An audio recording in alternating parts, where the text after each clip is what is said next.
You've heard of Yamaha, the global giant of marine engines. You've heard of Mercury, the American heavyweight. But here's what'll blow your mind. The outboards behind some of their most trusted models weren't built by either of them. They came from a company working quietly in the shadows, powering boats across the world without most people ever knowing. And once you find out who it is, you'll realize their influence runs far deeper than you imagined. Picture Tokyo in 1922. The streets are buzzing with rickshaws, the occasional motor car, and the scent of coal smoke in the air. In a small corner of this rapidly modernizing city, an engineer named Masuzo Takata had a dream.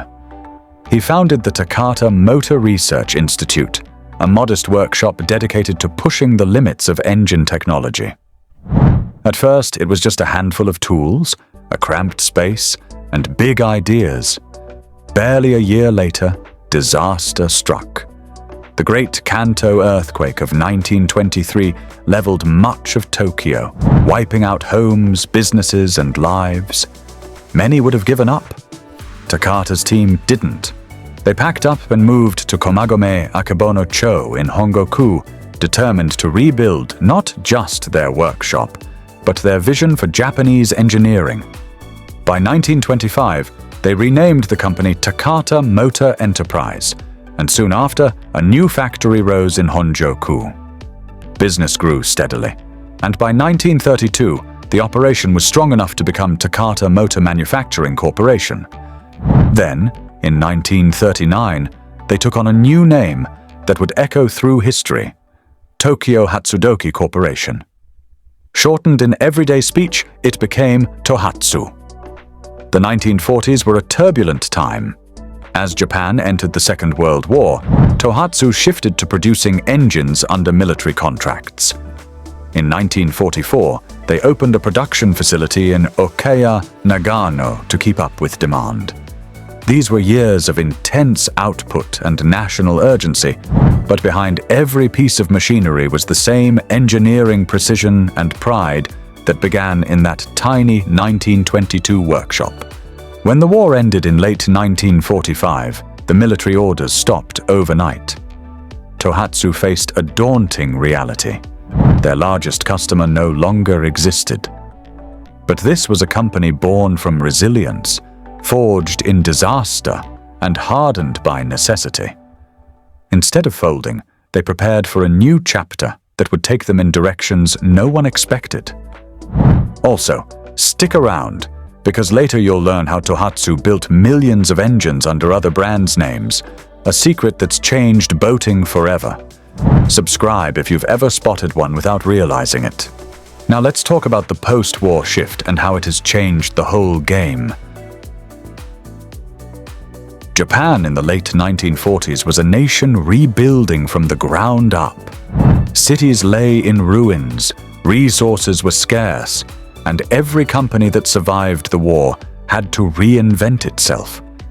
For Tohatsu, the question was simple. If they could no longer make engines for the military, what could they make for the people? In October 1949, they unveiled the answer: Japan's first portable fire pump, the VC-50. It was compact, powerful, and could be carried by just 2 firefighters. In a country where wooden buildings and narrow streets made fires devastatingly common, this invention was a lifesaver. Quite literally. But Tohatsu did not stop there. In 1950, they introduced a 78cc motorcycle engine called the TFL. 2 years later, they released the Puppy, a small 58cc motorized bicycle that became a post-war icon. It was cheap to run, easy to maintain, and perfect for families who needed affordable transport. Imagine winding through Tokyo streets on a little bike with a Tohatsu badge, knowing you were riding the future. By the mid-1950s, Tohatsu had become a serious player in Japan's motorcycle scene. In 1955, they held about 22% of the domestic market, putting them in direct competition with names like Honda and Yamaha. They even ventured into racing, building sleek, high-revving machines that tore through local tracks and international competitions. For a while, it seemed like nothing could slow them down, but the motorcycle business was brutal. Competition was fierce, margins were thin, and by 1964, financial pressures forced Tohatsu to shut down motorcycle production entirely. Many of their engineers moved on to other companies, taking their racing expertise with them. Some even helped start Bridgestone's short-lived motorcycle division. Still, Tohatsu was not finished. They had already been experimenting with something else, something that would soon define them for decades to come. As the motorcycle chapter closed, Tohatsu's engineers were already looking toward a different horizon. Literally. In the mid-1950s, Japan's coastal towns and rivers were alive with fishing boats, ferries, and small work vessels. Many still relied on oars or heavy inboard engines. What if you could take that power, shrink it, and bolt it to the back of a boat? In September 1956, Tohatsu did exactly that. They released Japan's very first outboard motor, a humble 1.5 horsepower unit. By modern standards, it was small, but back then it was revolutionary. Suddenly, fishermen could cover more water in less time, and weekend boaters could explore without breaking their backs rowing. It was reliable, easy to service, and carried the same engineering DNA that had powered their motorcycles and fire pumps. Did you know this moment made Tohatsu Japan's oldest outboard motor manufacturer? That title still stands today, and it started with that tiny engine buzzing across the water in the late 50s. Word spread quickly. The fishing industry saw the potential, rescue services saw the practicality, and recreational boaters saw the freedom. Orders poured in, and Tohatsu began expanding the lineup. Over the next decade, they developed more powerful models, experimenting with performance for racing, durability for commercial use, and lighter designs for leisure boats. The timing could not have been better. Japan's economy was booming, marinas were filling up, and boating culture was growing fast. Tohatsu's outboards became a familiar sight along harbors and rivers from Hokkaido to Okinawa. This wasn't just another product line, it was a turning point. Outboards would eventually become the heart of the company, driving innovation, global partnerships, and millions of units sold.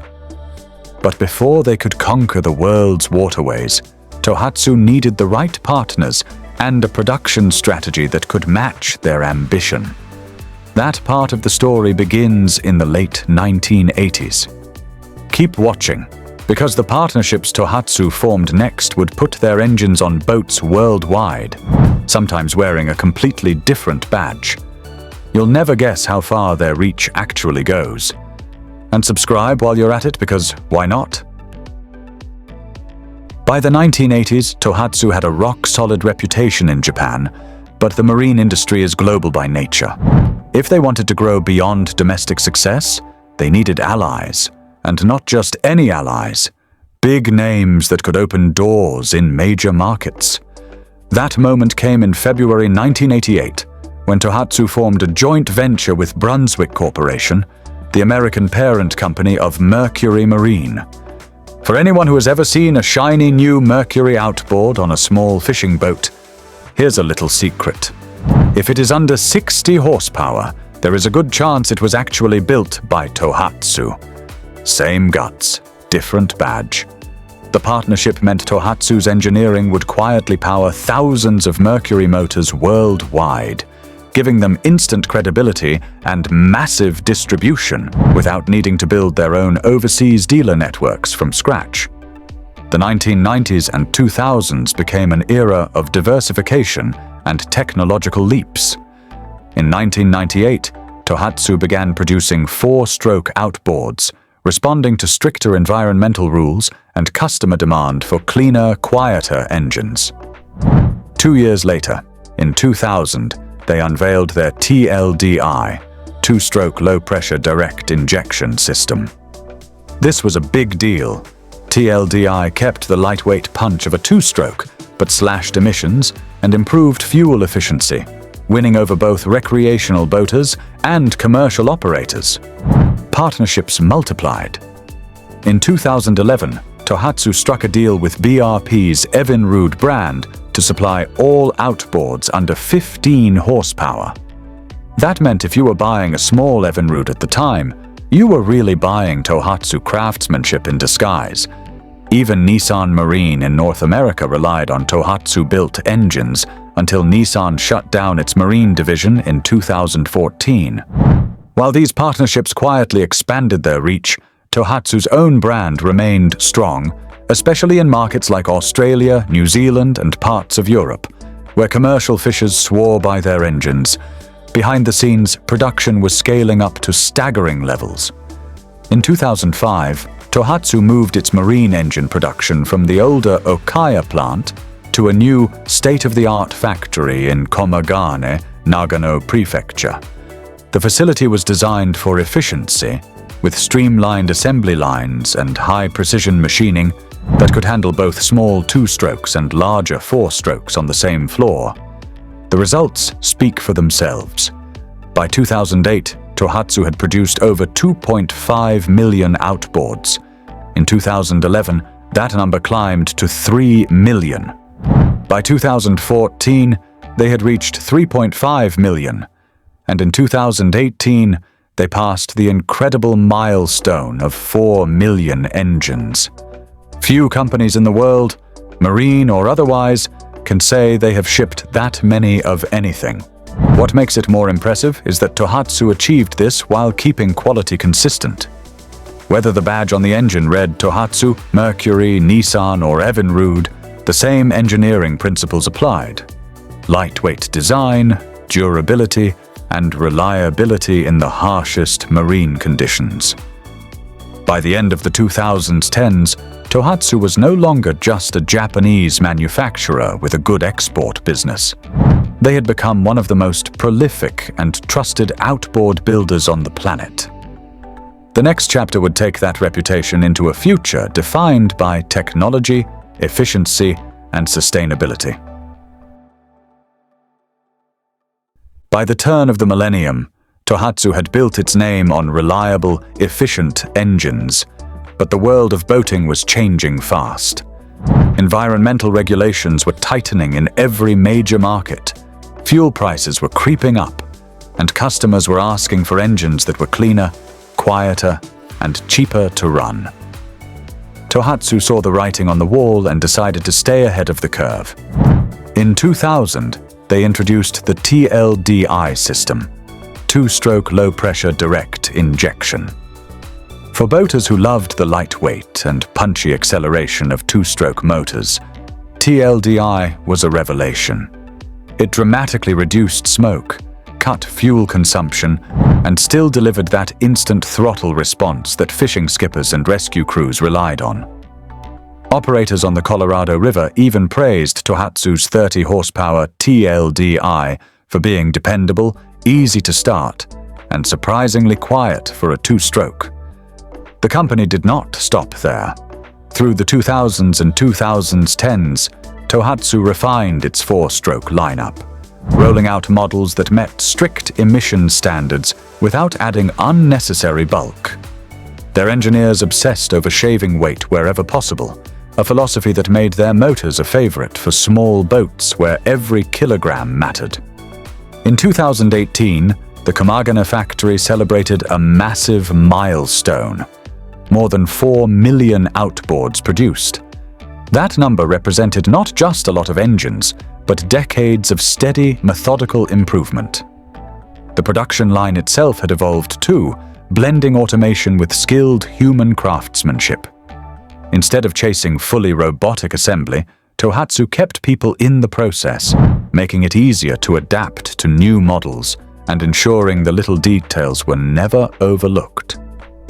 As the brand approached its 100th anniversary in 2022, it marked the occasion with a new centennial logo.